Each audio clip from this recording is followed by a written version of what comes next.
Well, the old Tarpon, the way the Tarpon has been publicized in Panama City and Birmingham, Alabama, and the people that go out there, you'd think it was the Atocha. I mean, you would think it was the finest shipwreck probably there ever was, but I know good and well every time I left Birmingham, Alabama, these boys would want to go.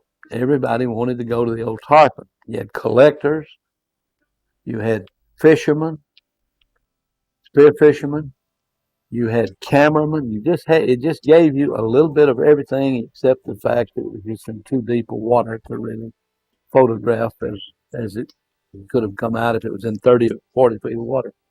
But up here on the wall, uh, I'm kind of reminiscing about the old portholes. I think it had about 8 portholes, and I don't know. I had 2 of them at one time, and I know several other fellows that have got one of them, and but that was kind of interesting because now, since I think it was Hurricane Eloise put her flat, put her down on the bottom. Uh, but I sit here and reminisce about my old buddy Dave. Dave, Dave App. Dave has Parkinson's disease, and he was kind of like a carpenter, always on the bottom.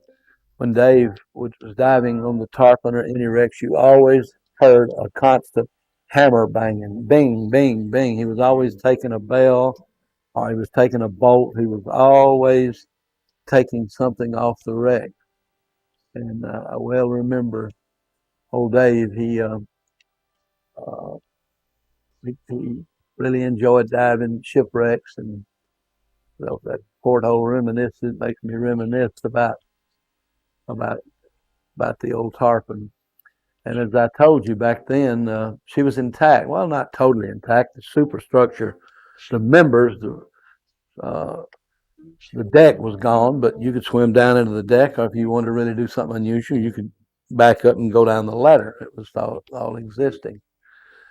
And kind of maybe moving along, uh, trying to think about all my old buddies that I dove with, and subject always comes up about the old tarpon bottles. And everybody goes out there now, they want to get them a tarpon bottle. Well, that's a real intriguing question there, because that bottle that bottle we're looking at now was one of the original tarpon bottles. And I've heard a lot of people ask, if did you drink any of the beer? With all them bottles, we brought bottle after bottle up, and some of them had the uh, caps still on them, and we iced them down. Oh, I don't know how many. It went into lots of them, and we would ease the cap off the thing and taste it, and it was just pure seawater. They just never found a beer that was good. But people said, "What kind of beer was it?" It reminded me. It reminded me of uh, not a Carling's Red Cap, because I don't even think that was back then, but it kind of I don't know, spearmint. I'm always going to say it was a spearmint ale, because it looked like the old bottles later years. It for sure wasn't a wasn't a Falstaff or a Budweiser, nothing like that. But all of them were squatty. You find there was short, squatty bottles. That was the real collector's item. The round bottom ones, I really didn't think were as old as the old squatty bottle. And John Wingle, you remember the porthole days. You and I rousted I think you've still got a porthole in your collection, and I've got mine. And uh,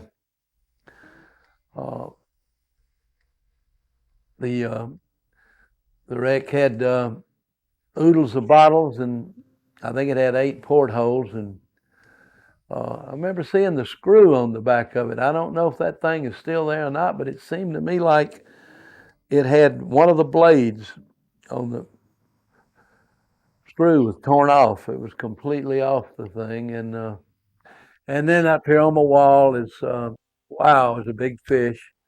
Uh, I'm against killing these big fish. I really didn't want the guys to to shoot him, but they wanted him, and they wanted this taxidermist on board the boat wanted him because he mounted him in the back of a pickup truck some way with a paste and all that mix that they use, and so he stayed in my bar in Birmingham, Alabama for 20 something years. He was a centerpiece, and but when I think about him, I've got to think about Sid Waltrip, you and Gordon Rickles. You two guys, we on up in the years. We're old soldiers now. But I'm going to tell you, I believe you two guys were some of the finest spear fishermen that ever hit the Gulf of Mexico. Because on Monday morning, y'all would be in the back of my store with your wire cutters and cable, getting them spear guns ready to bring down the next weekend. And then we'll go over to this porthole here. That's off the old Empire Micah. And old Empire Micah makes me think of you, Sonny, old Sonny Aldridge. We spent many a time together on the deck of the boat talking about that old wreck, and you put a lot of time on it, Sonny, and you were one of the early ones that had the opportunity to dive the Empire Micah. That's a story in itself because uh, we had dove the Tarpon over and over again, and I could see that my trade in my tours was losing the old timers. They wanted more action. They wanted something different. So I headed down to Mexico Beach and a Hollanday Motel. I talked to people and said the only person that had a boat down there big enough to probably take a diver out of that old Mexico Beach canal, which just was barely even open, or maybe it just been first opened up. And the Hollanday Motel was owned about that time by George Holland, his wife. And I drove down in an old convertible I had, me and my wife, and I went in his office. He was working on his papers, and I said, "Are you George Holland?" And he said, "Yes." I introduced myself, and I said, "What's on your mind? Fishing trip?" I said, "No, I want to go dive the Empire Micah." He dropped his pencil. He said, "You're crazy. Those damn sharks will eat you alive out there."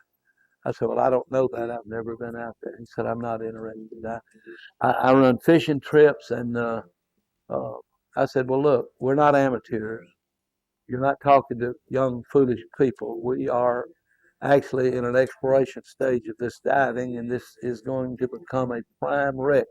I promise you, the Empire Micah, when found and when the divers can see how big and what beautiful marine life it has, it'll be a look. I want $200 right now. Give me $200 for this conversation." I said, "All right, let me go out and see if I can get $200. So I went out and got a check and said, "Write me out a check to George Holland." I brought it back in and gave it to him. He said, "You really mean this, don't you?" And I said, "I sure do." He said, "You know, it's over 100 feet out there, 25, 30 miles offshore." I said, "I realize that, and I know what we're up against, and we'll go. And if it's bad weather, I don't want to put my divers over the side in bad weather offshore like that." So the next weekend it was planned, and lo and behold, it was a beautiful day with no wind, and we left out at midnight, and we got out in the proximity of where the wreck was. I remember again, we got no low ran. All we got's a bottom machine. The only damn thing the bottom machine will do is tell you there's fish there, fish there. Well, there ain't gonna be no good readings over sand. But once you come up on the wreck, you just go bananas. Over an hour of searching, all of a sudden he screamed, "This is it! This is it!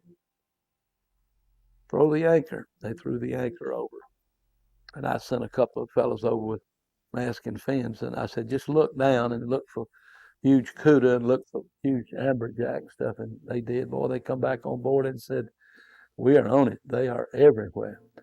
So I said, "All right, let's go the way we planned. We'll go twos and let's all get ready to go over."